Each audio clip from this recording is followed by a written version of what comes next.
joined us, and we are about to begin item number 36, Homelessness Response Quarterly Update. I'd like to welcome Larry Mwale, Homelessness Response Manager.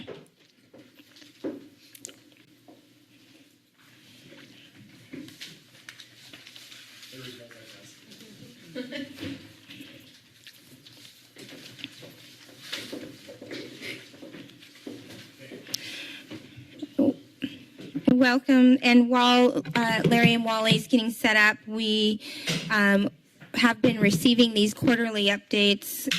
This will be an update regarding some of the homelessness response programs since our last update and services, including our Homelessness Response Action Plan implementation, some of those details, objectives, and outcomes. And while he's setting up, maybe we'll take a 5-minute bio break and just give the tech a minute to get set up. Thank you so much.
Okay, if council members can turn on your cameras. It looks like we have council members returning. All right. Is everything on track now? I think we're ready. Thank you, Mayor. Great, thank you. I'm glad we were able to do that. So next up on our agenda is item number 36, Homelessness Response, our quarterly update. For members of the public who are streaming this meeting, if this is an item you wish to comment on, now would be the time to call in using the instructions on your screen, and the order will be a presentation of the item by staff, followed by questions from council, and then we will take public comment and return to council for deliberation and action. I would like to now welcome Larry and Wale, Homelessness Response Manager. Good afternoon, Mayor, members of the council. Larry and Wally, Homelessness Response Manager. I'm pleased to present this quarterly update on our homelessness response programming. I'm joined this afternoon with my colleagues in our city's homeless response team, specifically our outreach team, with Monica Hernandez and Jeremy Leonard, who will be presenting as part of this presentation on their experiences and perspectives in doing this work. And so they'll join me in a little bit.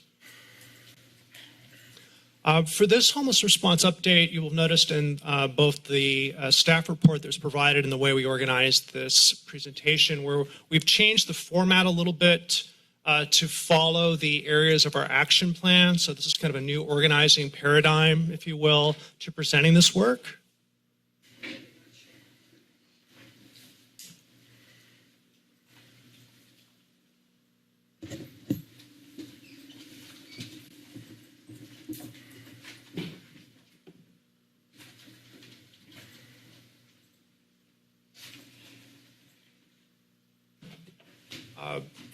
And so we organized the report in our 5 action areas, which are building capacity and partnerships, permanent, affordable, and supportive housing, basic support services, care and stewardship, and community safety.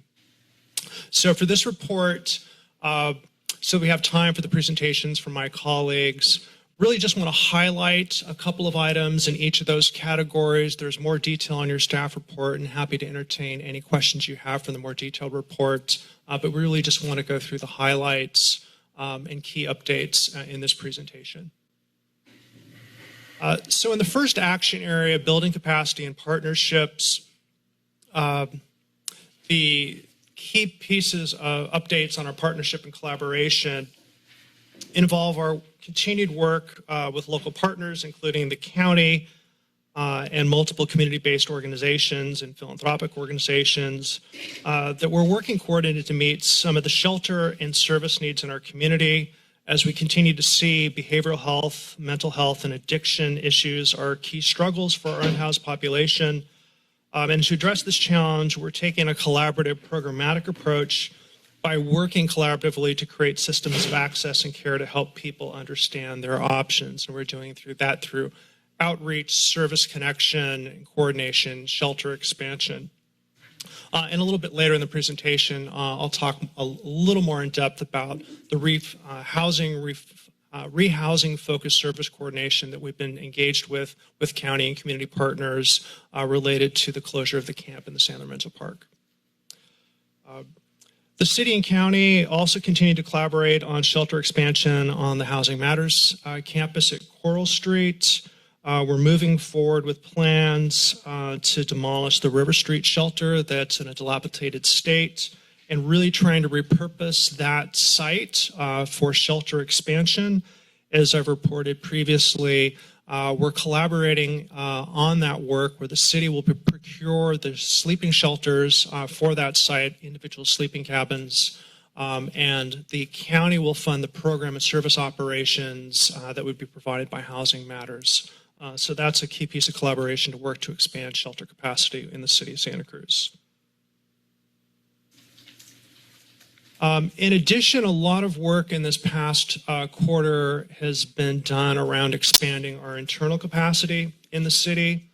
As I mentioned at the last quarterly update, We worked on the additional positions that were part of the Homelessness Response Action Plan, specifically making the positions for our outreach staff permanent and expanding that team by another part-time position, so we're fully staffed there. In this last quarter, the focus has been on standing up the new Public Works Homelessness Response Field Division that will be supporting this work as we do the homeless response work in a cross-department, integrated and coordinated fashion.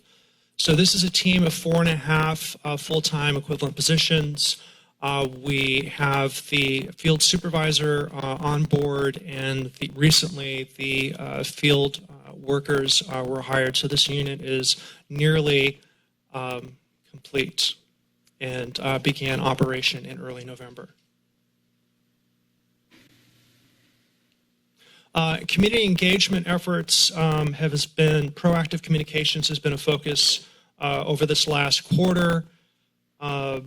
It's particularly during the San Lorenzo Park encampment closure process, we established regular updates both for internal and external stakeholders, including city staff, neighbors, business, community organizations, partners, as well as the media. The city also published a new homelessness response website, which you can find at www.cityofsantacruz.com/homelessness.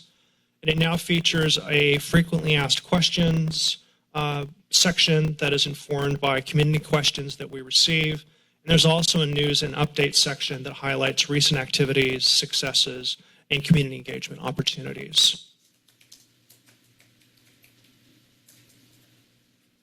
The second action area of permanent, affordable, and supportive housing, update on our housing production progress. This work is principally led by our Planning and Community Development departments. So this is looking at the expansion of affordable housing production. Currently, the city has over 2,300 residential units in process. Approximately 850 of those units are deed-restricted affordable housing units, and over 220 of those affordable units are permanent supportive housing units for people experiencing or at risk of experiencing homelessness. In addition, there's two 100% affordable projects under construction, the 70 units at Pacific Station South and 65 units on the west side of Cedar Street at Cathcart. In addition, at the Housing Matters campus, the Harvey West Studios project, which includes 120 permanent supportive housing units, has had good success in achieving its fundraising goals for that project in the last quarter. They've been awarded $26 million in funding from the state, and they anticipate construction beginning as soon as spring in 2023. Also over at Coral Street, we're moving forward with the master planning process. We've contracted with the Dahlin Group to lead the master planning design process. Last night, we kicked off the community engagement process with a design charrette process. It was well intended. This was an opportunity for community members, service providers, members of our unhoused community participated as well in providing input on what are the key features and services that should be integrated into, as we envision what could be built out at that campus. And so ideas around the type of housing, what it would look like, the different uses, the kinds of services that would be on that site, whether it be expanded medical care, mental health services, basic hygiene services available not just to people that are in programs on campus, but available to the public at large. So great conversation, great ideas. And so the design group will take that feedback from this initial community meeting, develop some design concepts, and present it back in a month or two to get feedback on those concepts. So that's moving forward, and there'll be more info at the next quarterly meeting.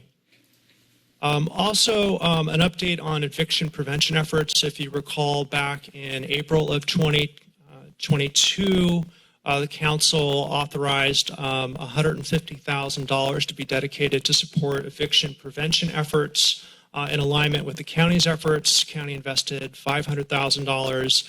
And this was really, at the timing, was associated with the moratorium from the state ending on eviction protections. So far, so that $150,000 augmented an existing contract with the Community Action Board. And to date, that $108,000 of that $150,000 has been utilized to support 40 households in the City of Santa Cruz. That encompasses a total of 111 people in those households.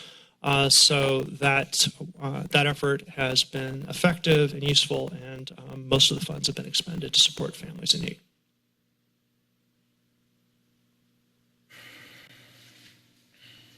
The third action area is basic support services, which includes safe sleeping and safe parking. Extensive work has been accomplished in this area over the last quarter and really over the entire year. Thinking about where we started in January to today. Since the beginning of 2020, back in January when we first opened the 1220 River Transitional Community Camp, the city has opened 165 safe sleeping and shelter spots and 27 safe parking spots. And collectively, these services have reached and served about 310 individuals this year. A quick update on the hygiene bay at the Housing Matters campus. As you may recall, that this has been closed since about 2019 because of its need of repair. Funding was provided ultimately out of the American Rescue Plan Act funds, but that work commenced back in August and is on track to be completed either at the end of January or early February. So that'll bring back online much needed hygiene services, including showers and restrooms and a whole new boiler system, water tanks, and HVAC system for the poly loft building that it's contained in. A little bit more detail to just give you an idea of the programs and the outcomes that we're beginning to see. So at the City Overlook up at the Armory building, this is, again, we've talked about 135 tent space program.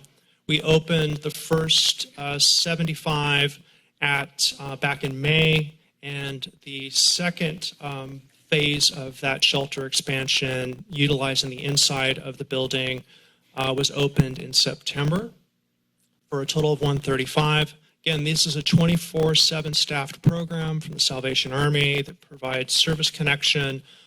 We now have other service providers that are working at that site on occasion to support the service connection and housing navigation. So we have housing navigators from Housing Matters that are on site on a regular basis, working with the clients in that program on their housing efforts. We've got behavioral health on site a couple times a month, as well as HPHP medical staff as well. So that's another aspect of collaboration that is ongoing to provide more robust services for that program. And so far, we've seen 9% of the participants have moved into housing or more stable shelter through that program. And it's served approximately 217 total individuals over the course of this year.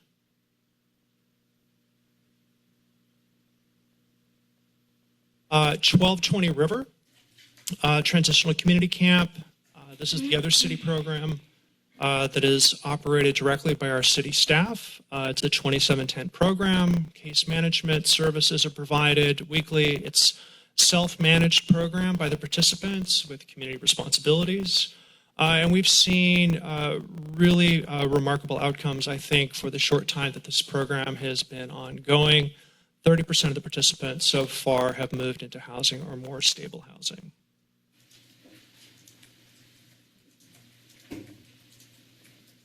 And at this time, I would like to turn the presentation over to my colleague, Monica Hernandez, who will talk about a case study with one of the participants in the 1220 program about their rehousing experience.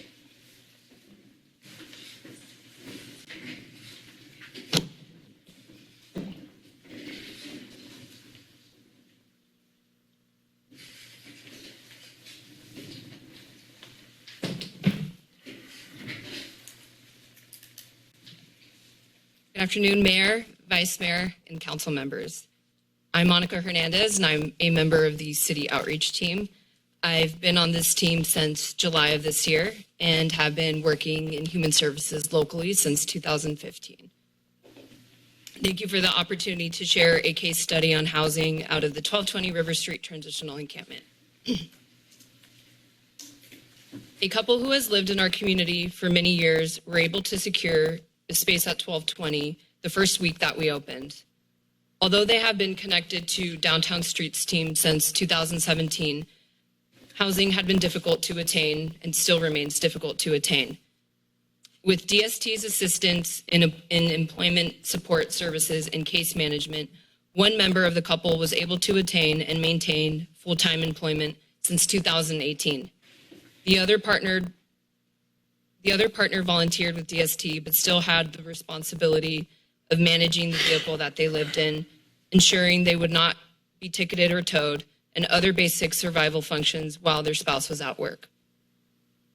Downtown Streets team helped this couple obtain an emergency housing voucher, EHV, in 2021 and provided housing navigation support. EHVs are tenant-based rental assistance under Section 8 that ensure the voucher holder does not exceed paying more than 33% of their income towards rent. With a combination of the voucher and funds made available by the county and through Community Action Board's flexible funds, this couple was able to have their deposit paid for as well as furnishings to their permanent space. Staying at 1220 meant this couple had a stable and safe place to sleep without worrying about having their belongings stolen, no longer having the worry of having their vehicle cited or towed. It provided breathing room. They were no longer in survival mode as they had time and space to begin their transition from houselessness to housing. The participant who held the voucher could focus on housing searches instead of focusing on moving her vehicle while her spouse was at work. Her spouse was able to stabilize their health and could maintain full-time employment. 1220 provided the pathway to stable housing by helping this couple transition from living out of their car into a transitional community camp and into eventual permanent housing.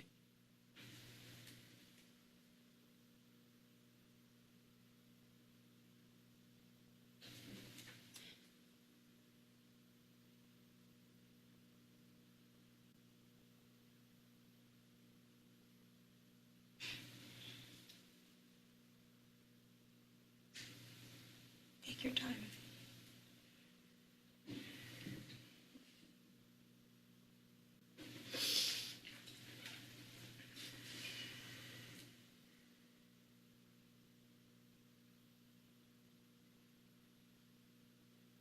One of my biggest takeaways from supporting this couple, navigating the process of attaining housing during their time at 1220, was how crucial it is to have, Don't apologize. is how crucial it is to have an active, supportive, and transparent collaboration with other agencies. In this work, there is often an overlap and duplication of efforts when one agency does not have the awareness that another is already engaging with a participant. It would better serve all of our participants if the services they previously accessed or are continuing to access and are eligible for are reflected in Homeless Management Information System, HMIS. Working with this couple to obtain housing reinforced the need there is for permanent housing, but also for the need there is in this community for more housing stabilization support. It means so much to me that I'm still in touch with this couple and have the opportunity to continually witness their successes. And clearly by my getting so emotional, it's been a privilege to be able to help them finally get out of homelessness. Because that, as we know, is not always the case, and it's incredibly difficult work. So thank you for providing the opportunity for me to share this very personal story. Thank you, Monica.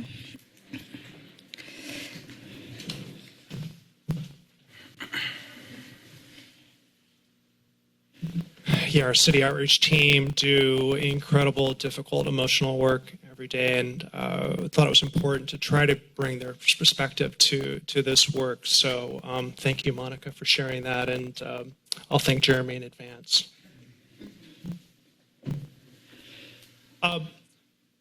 One last item I wanted to add to this area is just an update on our the safe parking programs up at the Armory. Sorry, not my notes. So our Tier 3 program at the Armory opened August 22nd, of this year. That is a program with the Free Guide as the operator in partnership with the Association of Faith Communities. The program quickly filled up. It's a capacity of 16 participants, 16 vehicles, and a total of 26 participants. In addition to filling up to capacity almost immediately, there's an extensive wait list. And this is a 24/7 program for extended period of time that's providing case management, service connection, and also doing housing navigation and problem solving. And so this program's been very successful, I think, in getting to capacity. It's still early, and so there's not really housing outcomes yet to be able to communicate. But in terms of participation and interest and demand for the services has been really robust, and our contractor, Free Guide, and Association of Faith Communities are doing tremendous work.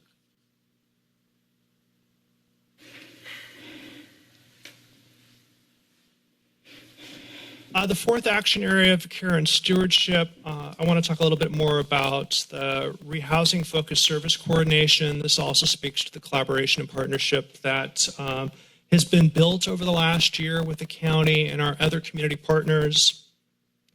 As I reported at the last quarterly update back in August, we talked about the collaboration that was established to try to expand case management, service connections, and rehousing efforts for persons camping in the benchlands as we went through the closure process of that camp.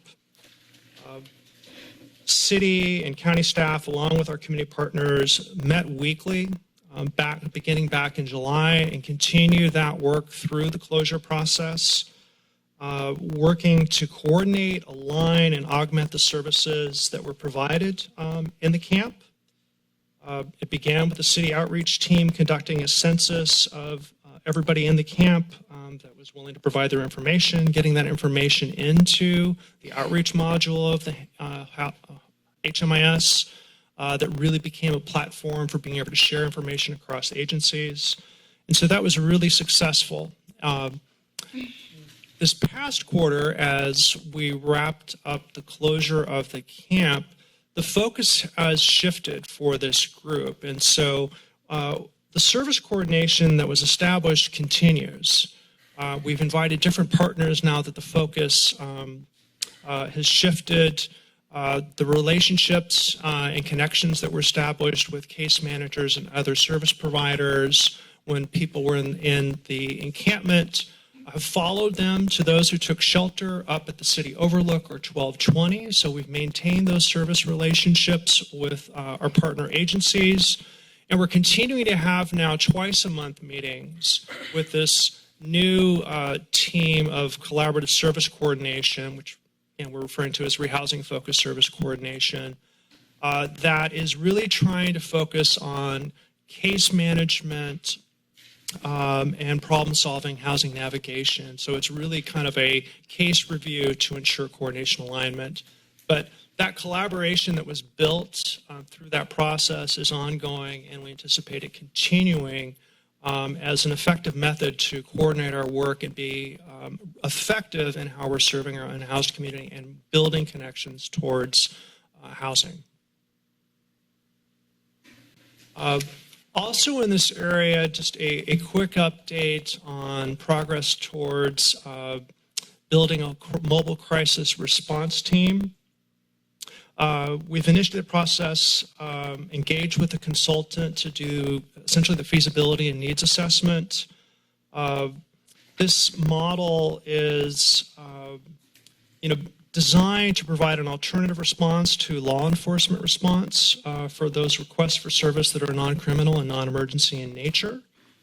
The model operates really in two-person teams with a crisis intervention worker that's skilled in counseling and de-escalation, as well as a medic, such as an EMT or a nurse, that can respond to a broad range of situations. Those of you familiar, this is kind of a CAHOOTS style kind of model that's in operation in several jurisdictions across the country and across the state. And so we've engaged a consultant in this first phase of feasibility and needs assessment, and they'll have a report completed in February is what we're anticipating. And then a second phase of work would involve supporting operational and service implementation based off of that.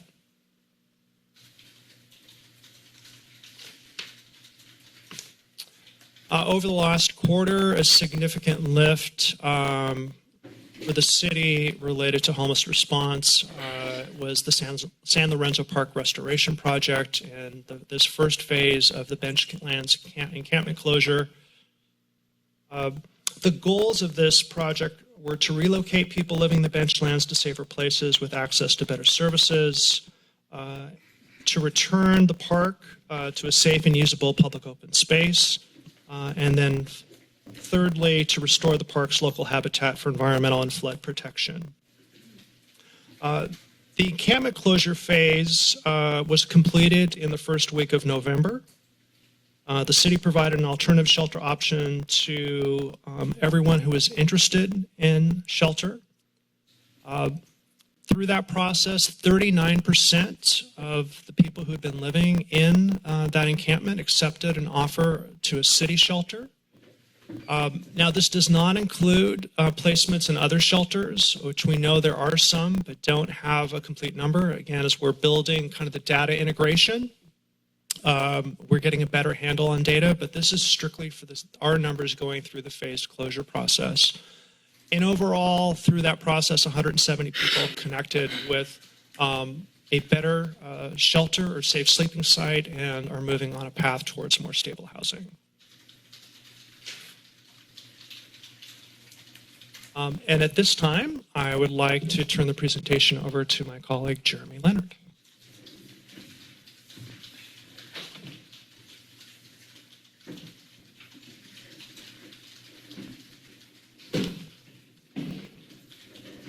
Thank you, Larry.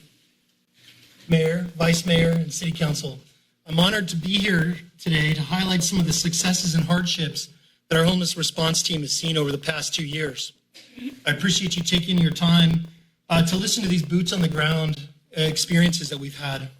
My name is Jeremy Leonard. I'm a longtime Santa Cruz small business owner. And I've been working with houseless folks in Santa Cruz for over 10 years. Previously, I was a case manager at Housing Matters, working with families as well as assisting people with obtaining housing under a rapid rehousing grant. I worked for the county as part of the management team for the Benchlands Managed Camp and later the Gulflands up at the Armory Complex. I've been providing direct services in the San Lorenzo Park for 3 years. I imagine there isn't one person listening to this report whose life hasn't been touched by substance use in one way or another. Nationally, our streets are being ravaged by fentanyl, and Santa Cruz is no different. From what I've witnessed while working in the Benchlands, the negative impacts of substance use, coupled with varying degrees of mental illness, greatly impact many of our houseless neighbors. Over time, as the camp became more entrenched, I saw peripheral issues develop around substance use, which caused the most vulnerable to become victims of violent crime. These crimes generally go unreported to authorities. The social environment and the ease of access to fentanyl in the streets make it difficult for service providers to operate and find success with referring people to various services. Couple all of that with high cost of living, lack of affordable housing, and we have the situation that we see playing out on the streets. In conjunction with our city partners, our outreach team was able to advocate for and refer hundreds of people to mental health services, medical health services, drug treatment, and assistance with obtaining benefits and placement into shelters and SLEs, sober living environments. We work very closely with the incredible staff at HPHP, Housing Matters, downtown outreach workers, downtown streets team, social workers, and service providers countywide and beyond. We get a lot of calls from mental health workers from all over surrounding counties, often on our outreach phone. To me personally, the most satisfying assistance that we provided on the streets of Santa Cruz is successfully reuniting estranged families. We would often run across parents wandering the benchlands looking for their missing children. Our outreach team receives calls almost daily from people looking to connect with lost family members. We assist willing parties with reunification and attachment to mental health services, counseling, substance use treatment, and all kinds of other services. I would like to take this opportunity to specifically highlight one of the many positive outcomes that our team experienced, and one that hit me especially hard. Over the course of our time in the benchlands, our team intervened in nearly 50 overdoses.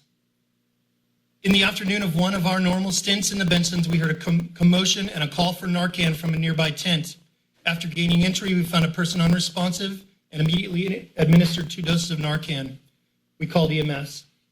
I could not detect a pulse, so I began CPR, and after about 10 minutes, the person regained consciousness just as EMS arrived. They were taken to the hospital and made a full recovery. In my experience, people are often hesitant to go with EMS after an OD, so we stand by and encourage them to avoid recurrence of an overdose.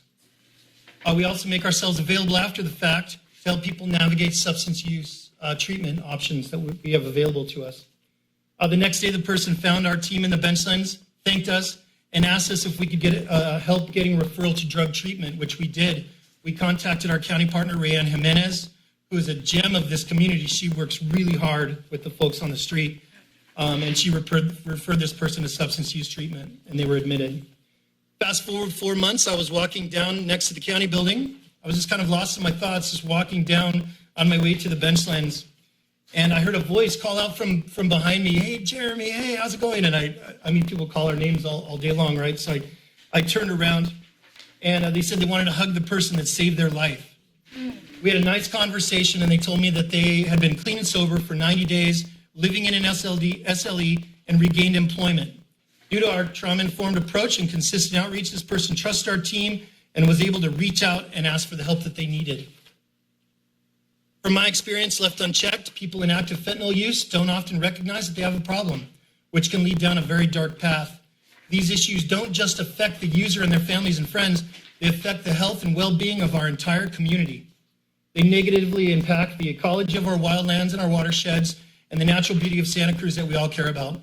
By providing access to treatment, support, and coordinating access to services, we were able to, and also providing assistance in a shelter, our outreach team has been able to mitigate some of these problems. At the 1220 River Street Transitional Encampment and the City Overlook, we're able to go one step beyond just outreach by offering some stability in what oftentimes is a chaotic lifestyle. This can be a first step in providing access to services that offer intervention into that cycle of addiction or other hardships that our participants may be experiencing. At 1220, participants are required to meet regularly with case management and work on their individual service plan with the goal of getting off the streets. I feel that only providing compassionate access to resources while simultaneously holding people accountable will we be able to come up with solutions to this vastly complex issue of houselessness. I really appreciate everybody here listening to our stories. Obviously, we care a lot about these things, so I really thank you guys. Thank you so much, Jeremy.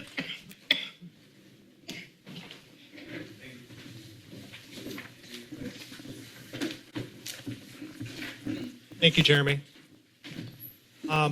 Our final action area of community safety, some quick updates, just where we're at in the coastal development design permit process related to the oversized vehicle ordinance. If you recall, at the last update, it's making its way through the appeal process. It's on track for a de novo hearing with the Coastal Commission.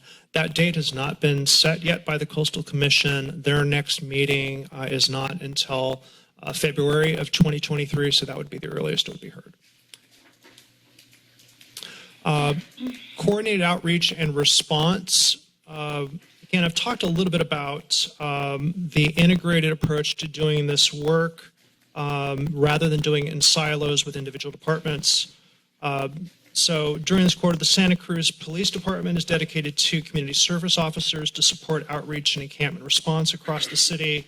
In addition, I mentioned the new Public Works Field Division that started operation in November.